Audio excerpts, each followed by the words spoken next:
Ако виж къв диван е дошъл. Това е сектир, бе. 3,10. Нема минане по стълбите. Така не се кара. Ами ще го качим през прозореца. Сега гледай.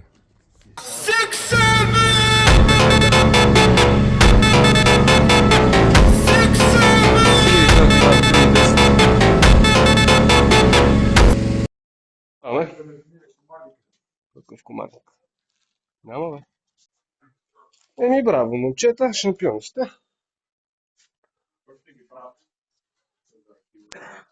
Добре.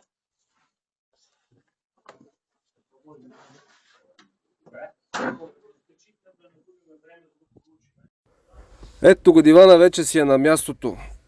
А на вас, ако ви трябват услуги за качване на мебели, техника и подобни, обаждайте се.